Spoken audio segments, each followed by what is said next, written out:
Welcome to the Old Guy Bourbon channel. Why do we call it that? Well, because I'm an old guy and that's bourbon.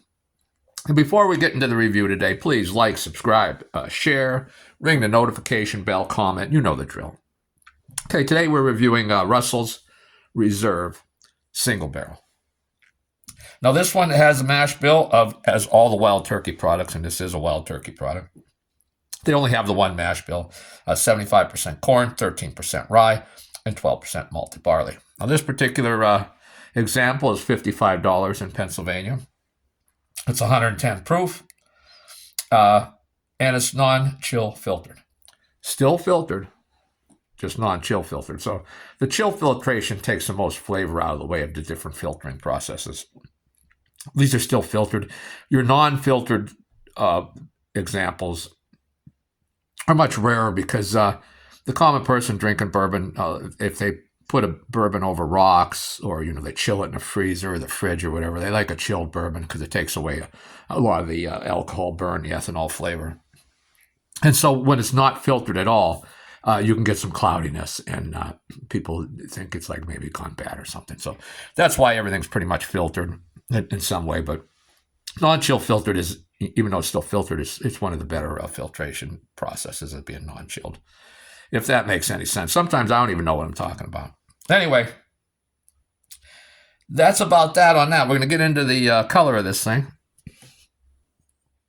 Now, these are rumored to be like 6 to 10 years old, 8 years old, 9 years old, just rumors, because it is non-age stated, NAS.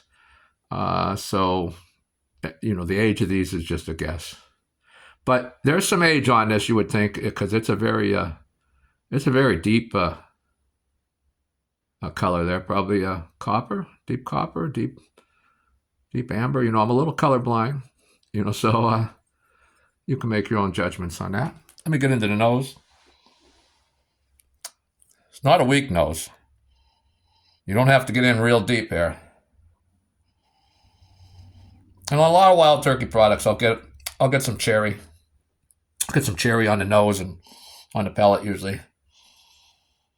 This one I'm getting some cherry, probably just because I'm looking for it. But I get some vanilla, some sweetness from some honey, some caramel, a little licorice. And I'm sure on the second nosing I'll get some more. Very nice nose. Let's take a sip.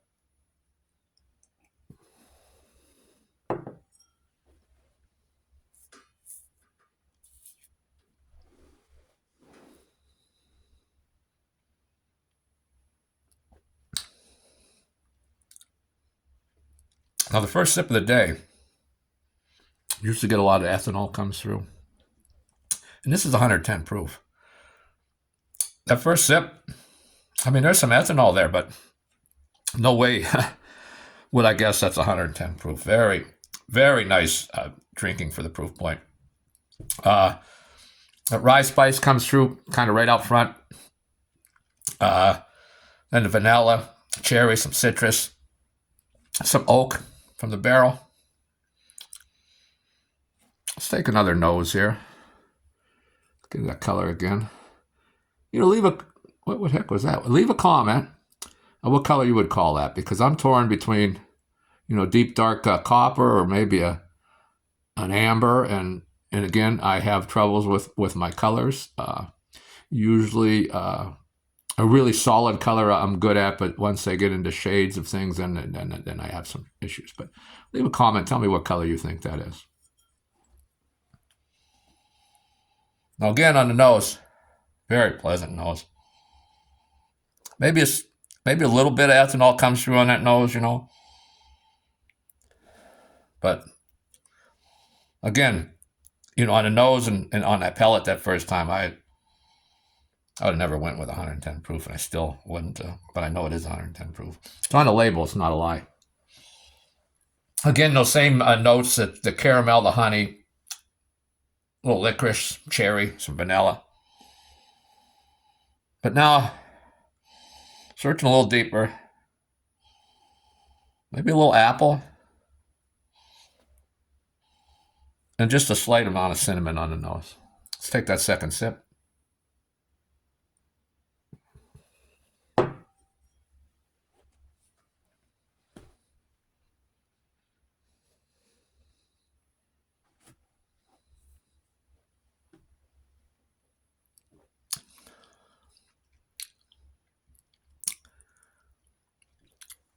Well, that time I rolled it around for quite a while in my mouth.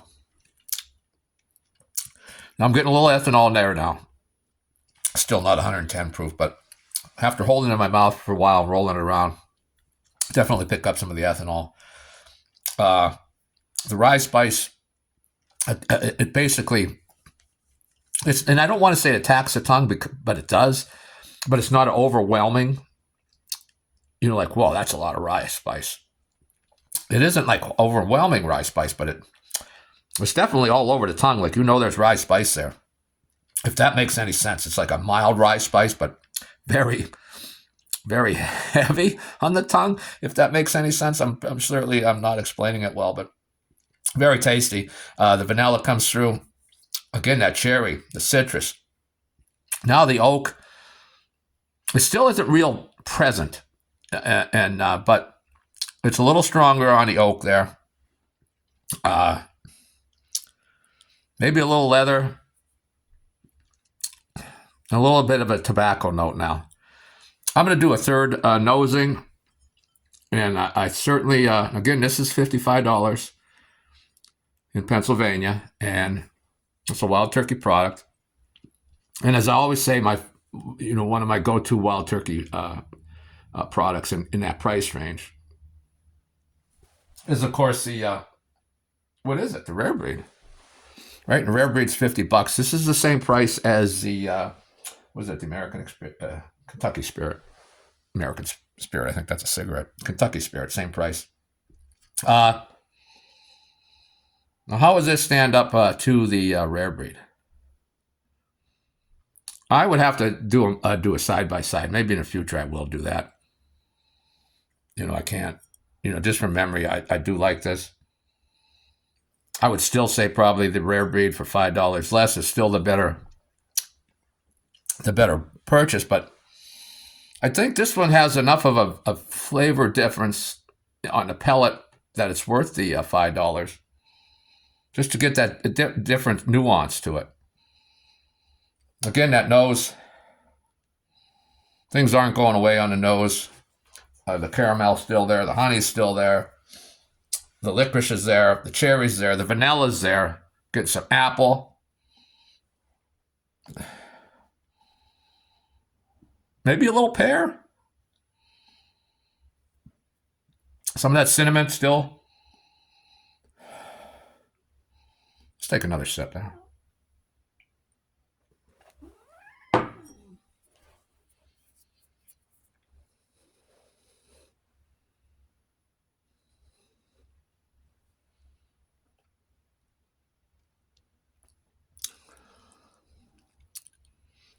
Now that time, there's that rye spice now again. Now it's coming on the tongue. Not quite as powerful as that second sip, but now it's starting to hit the tongue. On that one, there's a slow build up to that rye spice on the tongue. Still very nice. Still not overly rye or spicy. But it is a rye spice. Maybe a little baking spice in there. Maybe a tiny bit of nutmeg. If maybe a tiny bit. But the vanilla's there, the cherry's there, the citrus is there. That oak is present. It's still not overly oaky. I expected more oak from this one. I'm just not getting it. And I do like oak, so maybe if you're adverse to oak, you would pick up more oak than what I'm getting, because I look for that oak. Not really getting it to finish. To me, let me take one more sip here, because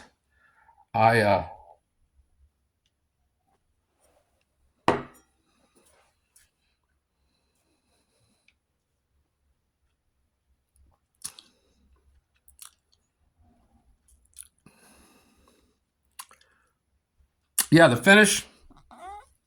There's Congo blocking the camera. He's a camera hog. And okay, get the big butt out of there. He is spoiled, so he does whatever he wants to do, and I just got to deal with it. Yeah, the finish. You get some rye spice there, some caramel, some oak, some cinnamon. It fades into a little leather, a little tobacco, but the nose and the pellet really shine on this one. I mean, they do. The nose and the pellet are, I would say, close to exceptional. For $55, I will say exceptional. But then the finish, even though there is a finish and there is some nice flavors on the finish, it doesn't hang around long. That's why I took that fourth sip. I think it was a fourth sip, because the finish was disappointing. Not in the flavor. It was too quick. It's over too soon. The flavors were nice. That rye spice started to mellow into some caramel and some oak and a little bit of cinnamon and some leather and some tobacco. And maybe, if you really searched, maybe some citrus flavors if you really search. But it's just like too short for the quality of that nose and that pellet.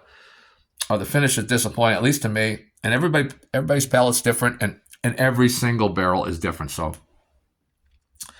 did I get a bad barrel? Well, I certainly can't say that, because that nose and that pellet, I think I got a great barrel.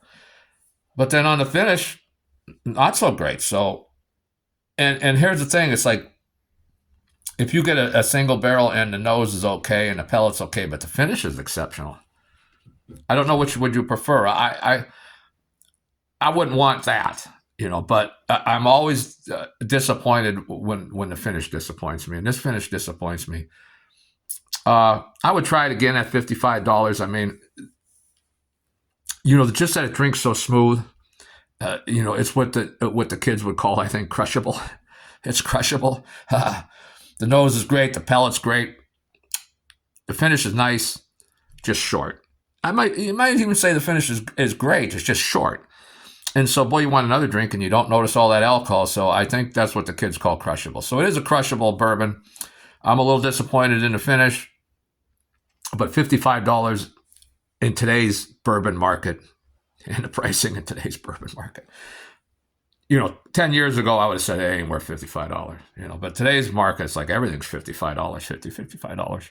If you want something drinkable, man, it's crazy, the prices. Would I buy it again? Yes, I would. And I would hope, and I might even go out and search for another single barrel and then put it up against this one. Because it's such great potential. I think if I got a great bottle, it'd be super fantastic. But let me know if you've had the single barrel and any kind of luck you've had with a finish on it or anything else. I really am interested in this one. I haven't had this one in years, the Russell's Reserve. I've had it, in the past, but it's been years and years. And I just can't remember how the finish was on it and, how much I liked it or whatever. But I did. I mean, I was really happy with the nose and the pellet on this one. Very, very happy. The nose and the pellet I'd put up against, I think I'd put it up against the Rare Breed any day. I might have to do a side-by-side, but the finish was disappointing to me. Well, I'm tending to ramble here again, which is something I just do. Thanks for sticking around. And, my next review, I think we might get into some of those new Four Roses single barrels. I had some other stuff I wanted to do, but I think I'm just going to jump ahead and get into those those 3 new Four Roses single barrels. Well, thanks sticking around. That's all I have for today, and I hope to see you again soon.